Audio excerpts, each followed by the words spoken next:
धृतराष्ट्र को इस युद्ध का सबसे बड़ा खलनायक माना जाता है। सोसाइटी के अंदर जब भी ये धृतराष्ट्र सिंड्रोम रहेगा, नेपोटिज्म बढ़ेगा। एक नया सिंड्रोम, एक बीमारी है धृतराष्ट्र। आज एंटरप्रेन्योर अपने इनकेपेबल बच्चों को आगे बिजनेस से बढ़ाना चाहते हैं। पॉलिटिकल लीडर्स भी यही करते हैं। कॉम्पिटेंट आदमी पीछे रह जाता है। सीईओ के नाम के पीछे पिता का सरनाम लगाए, सरनेम लगाए, इसीलिए वो सीईओ बना है। धृतराष्ट्र का एक और नाम होना चाहिए इनडिसीजन। नेपोटिज्म वर्सेस मेरिटोक्रेसी की गेम है। धृतराष्ट्र केवल आंखों से अंधे नहीं थे, वो मन और बुद्धि से भी अंधे थे। You should learn what to be from Krishna and what not to be from Dhritarashtra. ये पहले श्लोक का पर्पस है।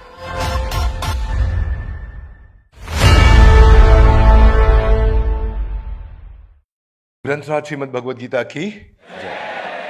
आज से हम शुरू करने जा रहे हैं गीता इन एक्शन। पहले करेंगे हम मंगलाचरण। मंगलाचरण क्या होता है? आप ऑस्पिशियसनेस का इन्वोकेशन करते हैं।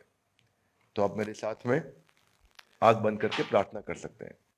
ओम अज्ञानतिमिरान्धस्य ज्ञानञ्जनशलाकया चक्षुरुन्मीलितं येन तस्मै श्री गुरुवे नमः। हरे कृष्णा कृष्णा कृष्णा हरे हरे, हरे राम राम राम हरे हरे।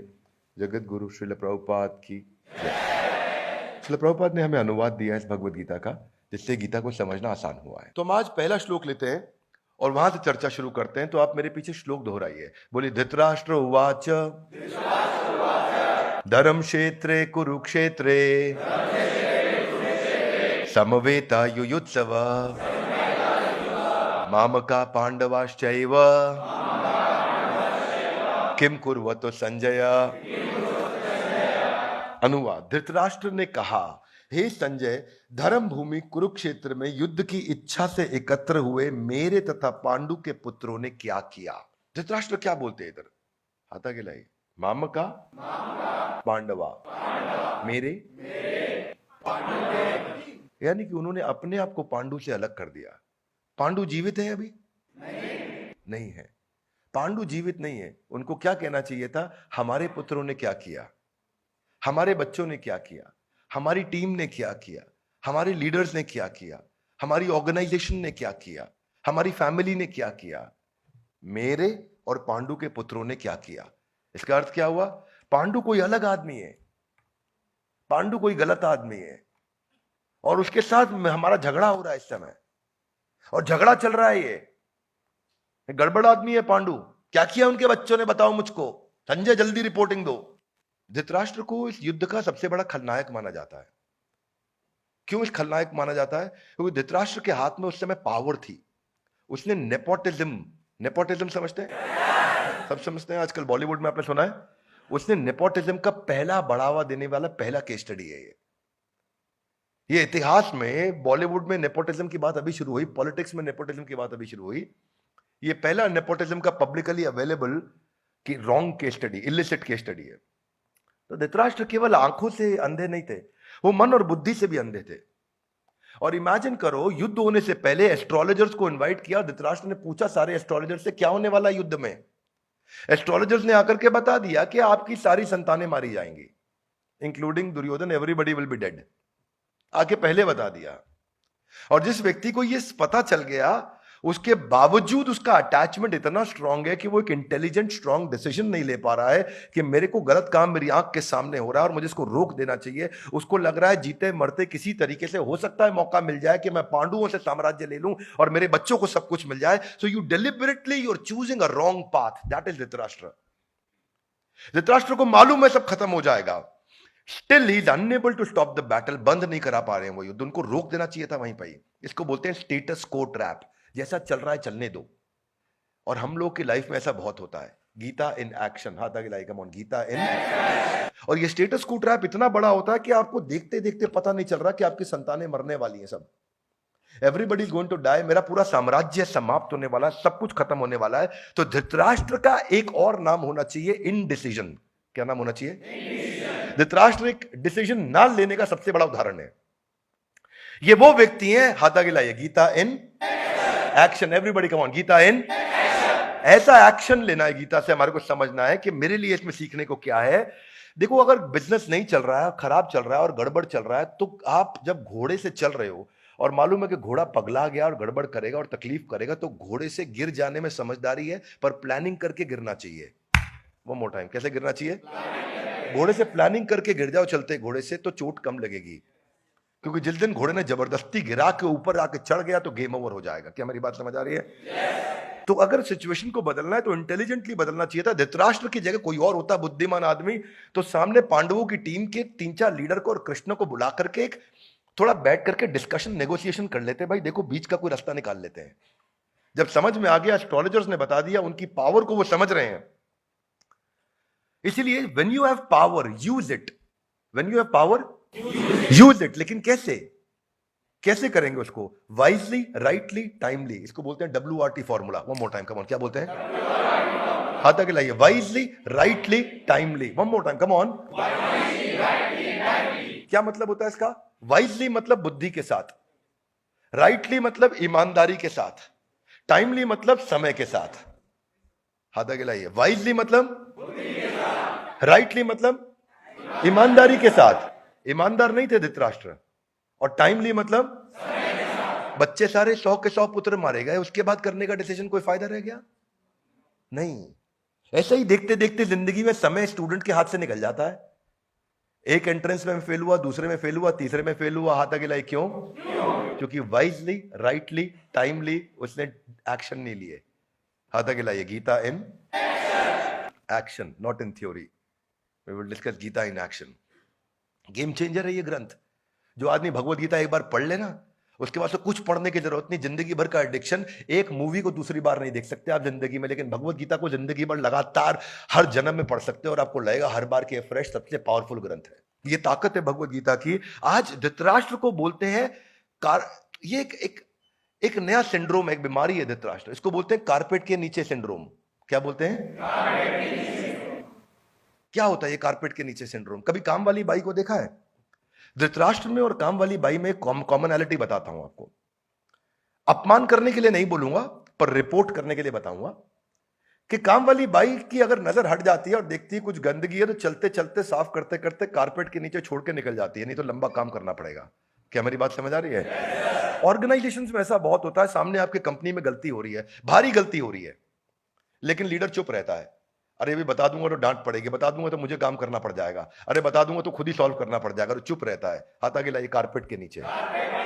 तो जब आप कारपेट खोलते हो कीड़े ही कीड़े निकलते हैं। कुछ महीनों के बाद जब आप कारपेट खोलते हो कीड़े ही कीड़े निकलते हैं। देखा आपने? छोटे छोटे कीड़े, मिट्टी, गंदगी निकलती है। धृतराष्ट्र वाज प्रैक्टिसिंग कारपेट के नीचे सिंड्रोम। हाथ आगे लाइए। कैसे? देख रहे हैं सब गलत हो रहा है, लेकिन चुप बैठे।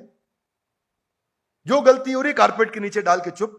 उनको चैलेंज किया था विदुर ने, पहले ही चैलेंज किया था उनको। उधर के सबसे इंटेलिजेंट लोगों ने चैलेंज किया कि Dhritarashtra is blind, he should not be made the king. Dhritarashtra को राजा नहीं बनाना चाहिए। और धृतराष्ट्र अपने, अगर वो चेयरमैन है बोर्ड के और देख रहे हैं कि बोर्ड में दोनों प्रकार के मेंबर्स हैं, मेरे बोर्ड में शकुनी भी अवेलेबल है which is the evil one, और मेरे बोर्ड में भीष्म पितामह भी अवेलेबल है who is the gentle one, I should listen to both of them. लेकिन मैं सुन नहीं रहा हूं भीष्म पितामह को। यानी कि बोर्ड में एडवाइजर तो बुद्धिमान थे, लेकिन मैं उन एडवाइजर की एडवाइजरी ले नहीं रहा। हाथ आगे लाइए। क्यों? मैं और मेरा, मैं और मेरा, मैं धृतराष्ट्र, मेरा पुत्र दुर्योधन, हमको सब कुछ मिलना चाहिए। और यही बायस जो है ना, स्टेटस को ट्रैप, इसी ने काम खराब किया। What is WRT formula? याद रहेगा आपको? क्या है? One more time, come on. Wisely, याद रखिए इसको। सोसाइटी के अंदर जब भी ये धृतराष्ट्र सिंड्रोम रहेगा, नेपोटिज्म बढ़ेगा। और वो नेपोटिज्म क्या है? आज एंटरप्रेन्योर अपने इनकेपेबल बच्चों को आगे बिजनेस से बढ़ाना चाहते हैं, पॉलिटिकल लीडर्स भी यही करते हैं, कॉम्पिटेंट आदमी पीछे रह जाता है। आज सोसाइटी में डॉक्टर्स, जजेस, लॉयर्स, चार्टर्ड अकाउंटेंट कई दफा ऐसा करते हैं कि जहां पे वो ऐसे एक आदमी को आगे बढ़ाते हैं, उसको पोस्ट देते हैं, पोजीशन देते हैं, इससे नेशन सफर करता है, इससे साम्राज्य, पूरा साम्राज्य सफर करता है। और स्टीव जॉब्स का हमेशा कहना है कि reason that privately owned company doesn't last beyond 3 generation, दादा पिता पुत्र के बाद खत्म हो जाती है प्राइवेटली ओन्ड कंपनी ज्यादातर। हाथ आगे लाइए। क्यों? क्योंकि सीईओ के नाम के पीछे पिता का सरनाम लगाए, सरनेम लगाए, इसीलिए वो सीईओ बना है, इसलिए नहीं बना कि वो कॉम्पिटेंट था। तो एक्शन क्या होगा? हाथ आगे लाइए। गीता इन एक्शन ये होना चाहिए कि अगर परिवार साथ में जुड़े हैं तो धृतराष्ट्र को बोलना चाहिए, भाई तेरा शेयर है, कंपनी में तेरा शेयर है, लेकिन काम कॉम्पिटेंट आदमी को करने दो, ऑपरेशंस कॉम्पिटेंट आदमी करेगा। तेरी ओनरशिप है, अगर मेरी ये प्रॉपर्टीज हैं, तेरी प्रॉपर्टी में रजिस्ट्री है, but the work should be done by a competent man, not you Duryodhan. अगर भाइयों में भी झगड़ा चल रहा है तो भाइयों को भी बोलना चाहिए कि हम लोग फैमिली हैं, हम लोग फैमिली का ओनरशिप में शेयर है, लेकिन प्रोफेशनल आदमी को आकर के इस कंपनी को चलाने दो। That is what happened between Baidyanath and Dabur. Dhritarashtra was more like Baidyanath, not Dabur. मैं आपको एक्सप्लेन करूंगा कैसे। डाबर ने कभी भी अपने परिवार को टूटने नहीं दिया, सबकी अपनी शेयर होल्डिंग रखी, लेकिन प्रोफेशनल टॉप लीडरशिप को ला करके उनको दिया कि तुम कंपनी डाबर को चलाओ। पर बैद्यनाथ ने क्या किया, आपस में सब तोड़ लिया। धृतराष्ट्र की इंटेलिजेंस नहीं थी, धृतराष्ट्र के पास डील को स्ट्रक्चर करने के बहुत तरीके थे। क्या मेरी बात समझ आ रही है आपको? कैसे धृतराष्ट्र डील को स्ट्रक्चर कर सकते थे? दुर्योधन, तुमको क्यों चाहिए साम्राज्य? बोला, पापा I want to enjoy, I want power, I want money, I want to celebrate, I want to relax. Okay Duryodhan, वो वैसे भी करा देते हैं, क्या टेंशन है तुमको? हाथा गिलाई कैसे? अगर पांडव ज्यादा कॉम्पिटेंट हैं तो हम पांडवों से नेगोशिएट कर लेते हैं कि तुम ऑपरेशंस को रन करो, तुम साम्राज्य चलाओ, साम्राज्य को प्रॉफिटेबल बनाओ, प्रॉफिट का 10% रॉयल्टी इनकम दुर्योधन को दे दो, वो चुपचाप बैठ के खाता रहेगा। क्या मेरी बात समझ आ रही है? टेक्निकली दुबई ऐसे ही तो चला है ना, पूरा यूएई ऐसे ही रन हुआ है। वहां जो शेख हैं दे आर इंटेलिजेंट दुर्योधन्स। हाथा गिलाई कैसे? कोई भी आता है, वहां यूरोपियंस आते हैं, अमेरिकन आते हैं, इंडियंस आते हैं, बिजनेस करते हैं, शेख को बोलते हैं इसको पार्टनर बनाओ, ये पैसिव पार्टनर है, जो आपका रेवेन्यू होगा उसका 10% इसको देना पड़ेगा। What is he? He is an intelligent Duryodhan. He doesn't want to work, he will make money, he will relax. तो धृतराष्ट्र के पास कई तरीके थे, पर धृतराष्ट्र का एक और नाम क्या है? इनडिसीजन। क्या नाम है? इनडिसीजन। वो डिसीजन नहीं लिया धृतराष्ट्र ने, इसीलिए गेम ओवर हो गया। तो वो डील को स्ट्रक्चर करने के इतने तरीके थे कि उनको बोलना चाहिए था, भाई देखो आप दुर्योधन रॉयल्टी इनकम ले लो, आप रेंटल्स ले लो पांडवों से, आप कुछ भी ले लो, हिसाब किताब बना लेते हैं, रिलैक्स करो, आपको एंजॉय करना आप एंजॉय करो, वो बेचारे मेहनत करेंगे, उनको करने दो ना। और वो ऊपर से ईमानदार आदमी भी है, वो तुम्हारा पैसा हक का मारेगा भी नहीं। किसकी बात कर रहे हैं? युधिष्ठिर की। युधिष्ठिर इतना ईमानदार है कि तुमने सेट कर लिया भाई तुम्हारे को रेवेन्यू का इतना % देना, युधिष्ठिर पक्का देंगे, तुम्हारे मांगने से पहले टाइमली पेमेंट हो जाएगी, तुम्हारे को पेमेंट साइकिल, वर्किंग कैपिटल कोई इशू ही नहीं है। When you got a very honest guy on the other side, बिना कारण के झगड़ा किया आपने। क्या मेरी बात समझ आ रही है? So people don't look at solutions. वो फंस जाते हैं अपनी ईगो में, और फंस जाते हैं ईगो में, और ईगो में फंसते कैसे हैं? उसको फंसने का कारण यही है कि जब उनको दिखना बंद हो जाता है। मेरे विचार में अगर आप बैद्यनाथ को देखोगे तो बैद्यनाथ क्या है? वो 5 अलग अलग भाई हैं, 5 अलग अलग एंटिटीज है वहां पे, नागपुर, कोलकाता, झांसी, पटना और इलाहाबाद। That is Baidyanath. 5 जगह अलग अलग भाई हैं, 5 जगह अलग अलग बैलेंस शीट बन रही है, 5 जगह अलग अलग बिजनेस हो रहा है। हाथा गिलाइए, हाथा गिलाइए। माम का इलाहाबाद का, किम कुर्वतो संजय, माम का नागपुर का, पटना का, झांसी का, किम कुर्वतो संजय। इनके परिवार में रोज होता है बैद्यनाथ में। ये क्यों होता है? This is live case study. क्यों बैद्यनाथ की टीवी में ऐड नहीं आती? इसीलिए नहीं आती कि वो नागपुर वाले को लगता है मैं टीवी में ऐड करूंगा, झांसी वाला कमा लेगा, इलाहाबाद वाला कमा लेगा मेरी ऐड देखने पे। क्या मेरी बात समझ आ रही है? इसीलिए आज झांसी वाला, पटना वाला, कोलकाता वाला ऐड नहीं कर रहा कि नागपुर वाला मेरे पैसे खर्च करने पे टीवी पे ऐड आएगी। वहां सलमान खान बोलेगा बैद्यनाथ का च्यवनप्राश खाओ और नागपुर वाले का बिक जाएगा, पैसा मैं लगाऊं। नहीं नहीं नहीं। हालांकि बाद में बैलेंस शीट इनकी कंसोलिडेट होती है, आज भी परिवार साथ में है, लेकिन फिर ये डिवीजन इसीलिए हुआ ना क्योंकि मेरे बेटे को, मेरी गद्दी मेरा बेटा संभालेगा। That's the problem. ये समझ में आना चाहिए। इसको पता क्या बोलते हैं? आज सारे इंडिविजुअल एसबीयूज की तरह रन कर रहे हैं वो लोग। आपकी जानकारी के लिए 30 साल से कम उम्र में 100%, लगभग 100% मेंबर ऑफ पार्लियामेंट जिनकी उम्र 30 साल से कम है, वो सब हेरिडिटरी पोजिशनल पावर होल्ड कर रहे हैं, यानी कि उनके परिवार में कोई ना कोई नेता था। 40 साल की उम्र से कम जितने हैं उसमें 66% हेरिडिटरी हैं, और इसके अलावा एक और नया टर्म आया, इसको बोलते हैं multi hereditary. You know what is multi hereditary? ये वो नया आया है जिसके मल्टीपल हाइपर हेरिडिटरी बोलते हैं इसको। मल्टीपल परिवार में कनेक्शन ऐसे हैं जो पॉलिटिक्स के अंदर है, इसीलिए मैं भी पॉलिटिक्स में हूं। So competent guy doesn't come, guy who has a family background, he comes. We should learn what to be from Krishna and what not to be from Dhritarashtra. ये पहले श्लोक का पर्पस है। क्या नहीं बनना है वो धृतराष्ट्र से देखना है, और क्या बनना है वो कृष्ण से देखना है। अब ये भगवत गीता हमारी शुरू हो रही है। मैं तो इसको ऐसे मानता हूं कि जब आपको ये दिख गया, ऊपर से प्रॉब्लम क्या है, को फाउंडर का भी मेरे को गलती बहुत बड़ा है इसके अंदर। को फाउंडर कौन है इधर? कौन गेस करेगा को फाउंडर कौन है? नहीं, को फाउंडर गांधारी है। धृतराष्ट्र की आंखें नहीं है, गांधारी कह रही मैं भी पट्टी लगा लेती हूं। क्यों भाई? किस लिए है भाई? जब धृतराष्ट्र को नहीं दिख रहा है, आप कह रहे हो मैं भी नहीं देखूंगी, और हो क्या रहा है, उसका रिजल्ट यह आता है कि both the partners have same weakness, उनके पास कॉम्प्लीमेंटिंग स्ट्रेंथ नहीं है, और दोनों की same weakness becomes the national weakness. What does it become?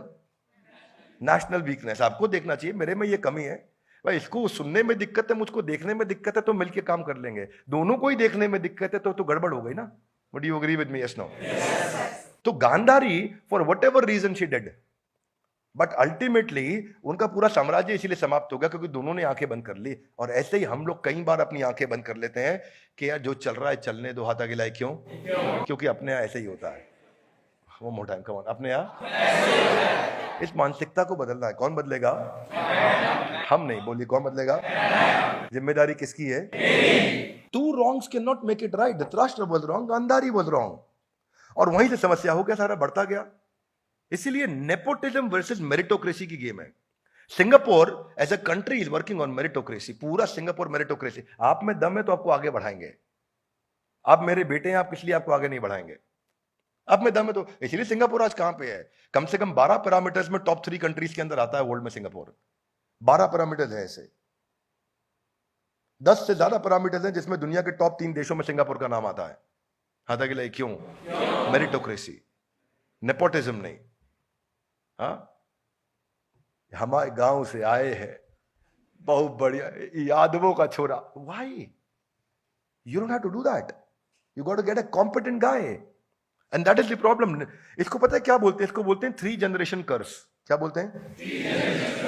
3 generation कर्स का मतलब है दादा ने शुरू किया, पिता ने चलाया, बेटे ने गवाया।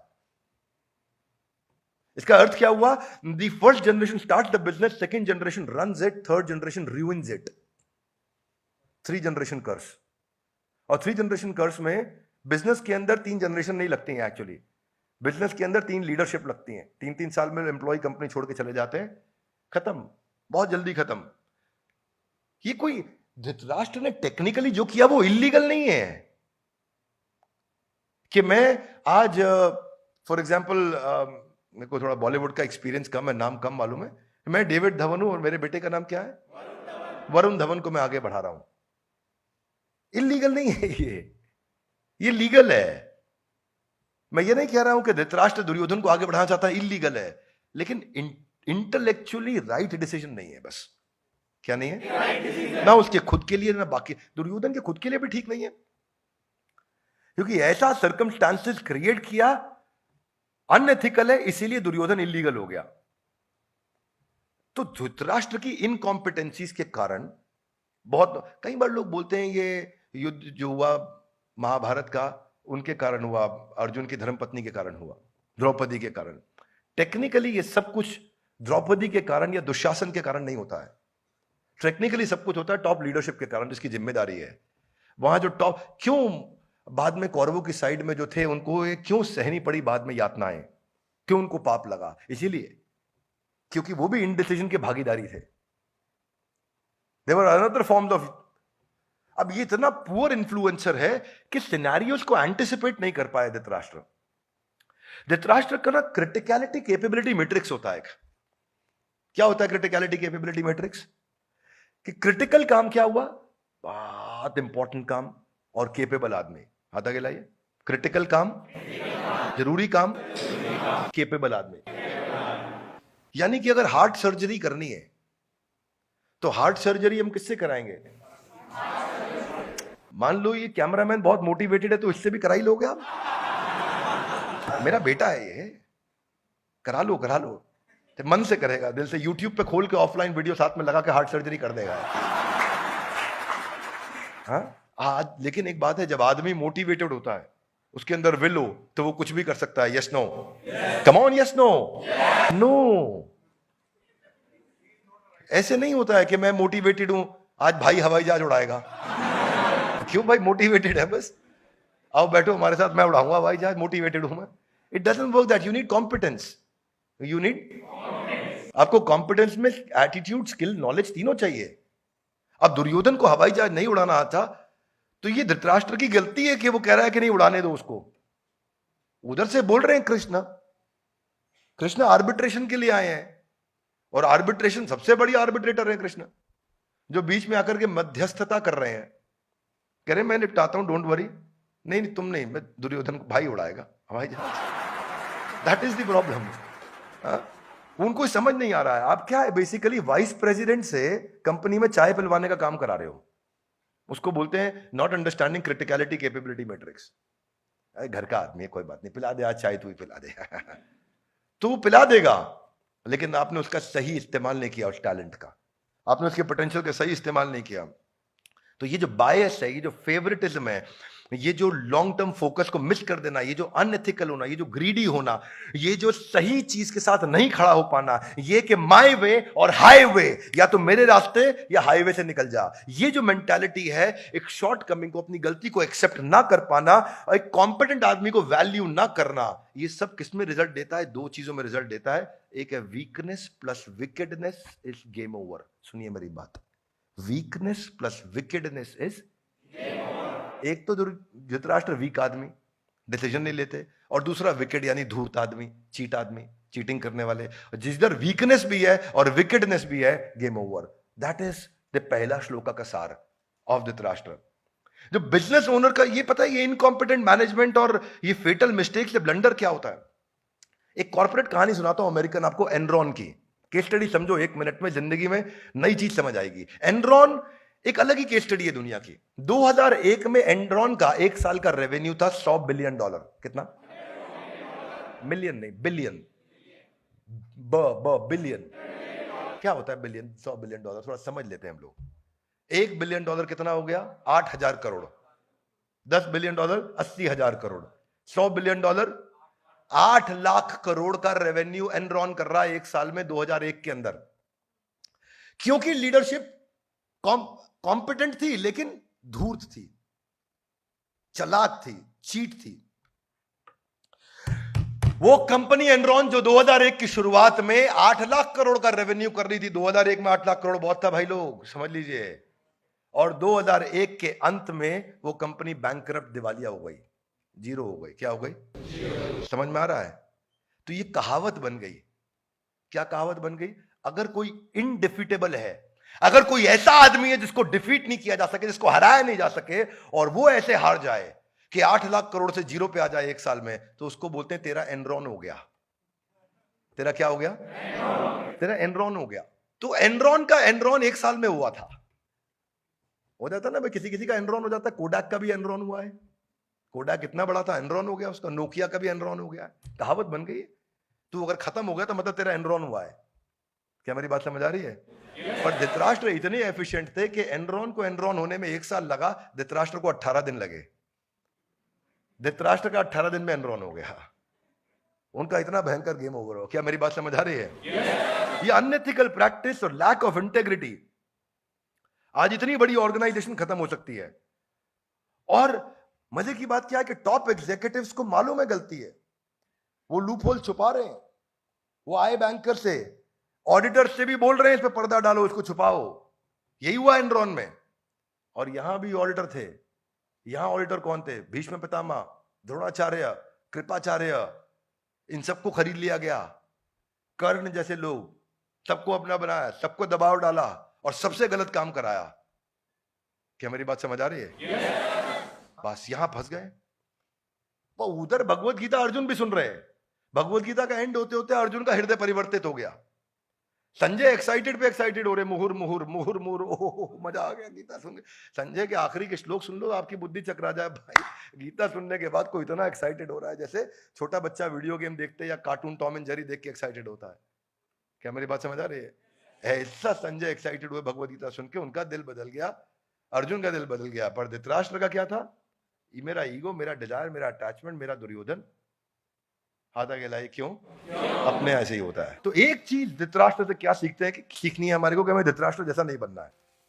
तो ये था हमारा आज का पहला श्लोक। धर्म क्षेत्रे कुरुक्षेत्रे समवेता युयुत्सव मामका पांडवाश्चैव किम कुर्वतो संजय। तो आज हम एक श्लोक लिया, इसी तरह हम रोज एक श्लोक लेंगे और आपको इनवाइट करेंगे। और अगर आप लोग भी आना चाहते हैं, लाइव अटेंड करना चाहते हैं, तो आप रजिस्टर कर सकते हैं। इसके विषय में आपको लिंक दे दिया जाएगा जहां आप रजिस्टर करें, आपको इनवाइट करेंगे हम और आपको एंट्री बाय इनविटेशन है। आज हमारा पहला है श्लोक था ये, और इस तरह एक एक करके हम पूरी भगवत गीता को समझने का प्रयास करेंगे। भगवत गीता को समझने के लिए, क्योंकि एक असीमित ग्रंथ है, इसके लिए एक असीमित बुद्धि की आवश्यकता है। मेरी सीमित बुद्धि है, मेरी सीमित बुद्धि से मैं प्रयास करूंगा कि आपका भगवत गीता में अनुराग, एक अटैचमेंट और एक प्रेम बढ़ सके। और भगवत गीता को श्रील प्रभुपाद ही सिखा सकते हैं, पर मैं प्रयास करता रहूंगा। हर पंछी की उड़ान की सीमा है और मेरी भी अपनी उड़ान की सीमा है, पर अपनी सीमा के माध्यम से मैं इतना जरूर करना चाहूंगा कि आपके मन में गीता के प्रति श्रद्धा पैदा करना चाहता हूं। मेरे जीवन का लक्ष्य है और उसको आप पढ़िए और लोगों को पढ़ाइए, उनको मदद करिए। हमारे साथ जुड़े रहने के लिए, आज के वीडियो को आकर के ध्यानपूर्वक अटेंड करने के लिए, आप सबका, इसको दूसरों तक पहुंचाने के लिए आप सबका हृदय की गहराई से प्रेम पूर्वक बहुत बहुत धन्यवाद।